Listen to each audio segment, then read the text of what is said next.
Student good morning. केले काल 4 वाक्य केले. आज पण आपण 4-5 वाक्य करणार आहोत. वेगवेगळ्या टेन्सचे आहेत. वेगवेगळ्या म्हणजे आपल्याला जसं इंग्लिश बोलता येईल तसे प्रश्नाचे उत्तर प्रश्नपत्रिकेमधले सोडवता येतील जास्तीत जास्त. आता इथे हा वाक्य I can't explain how happy I am. पहिला जो आहे I can't explain. I can't explain how happy I am. How happy I am. Me explain करू शकत नाही.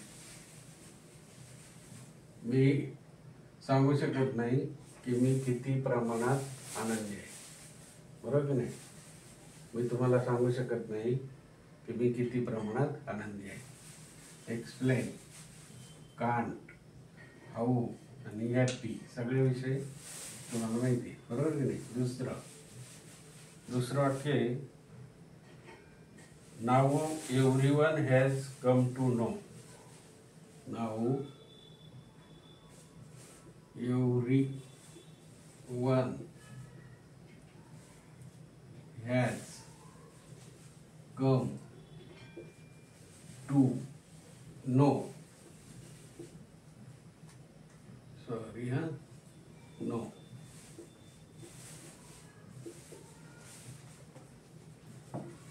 Now everyone has come to know. Know म्हणजे माहित असते. बरोबर की नाही? एव्हरीवन प्रत्येकाला माहिती आहे. प्रत्येकाला काय माहिती आहे. Now everyone has come to know. दुसरं आहे बघा,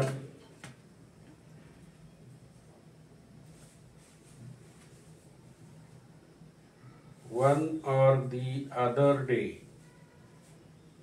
everyone has to die. One or the other day.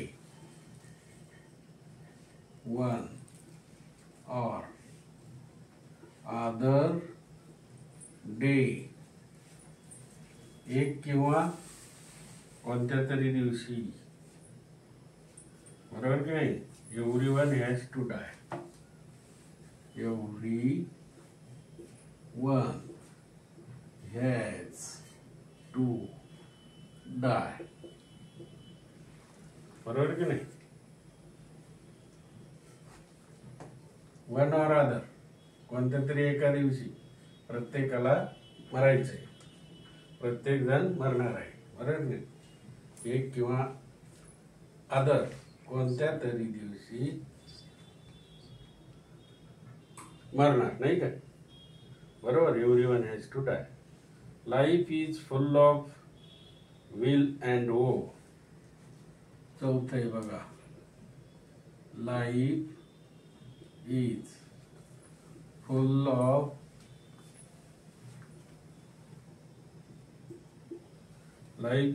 of will and wo.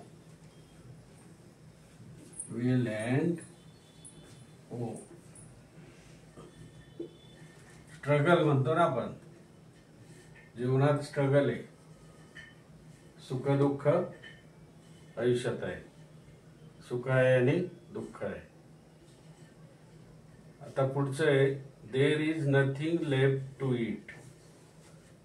पाचवं वाक्य देर इज नथिंग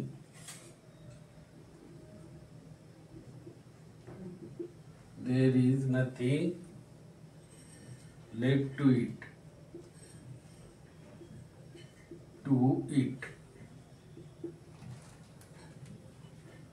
काही शिल्लकच राहिलं नाही खायला. नाही का? There is nothing left to eat. There is nothing left to eat. Left म्हणजे सोडून गेला असं नाही. काही शिल्लकच राहिलं नाही. इट म्हणजे काही खायला शिल्लक राहिलेलं नाही. Life is full of will and झालं. One or other day. बरोबर. नाउ एव्हरीवन हॅज आलं इथं. I can't explain how to happy I am. बरोबर. There is nothing left to speak. काही खायला राहिलं नाही. आता तुम्ही क्वेश्चन होमवर्क करा. होमवर्क इथे कसं आहे, काही खायला शिल्लक नाही. मग आता काही बोलायला शिल्लक नाही. काही बोलायला शिल्लक नाही हे वाक्य तुम्ही करा. काही बोलायला शिल्लक नाही हे वाक्य इंग्रजीमध्ये करा. काही बोलायला शिल्लक नाही. There is nothing to speak. अरे मीच सांगितलं, तुम्ही लिहा. Okay bye. थँक्यू.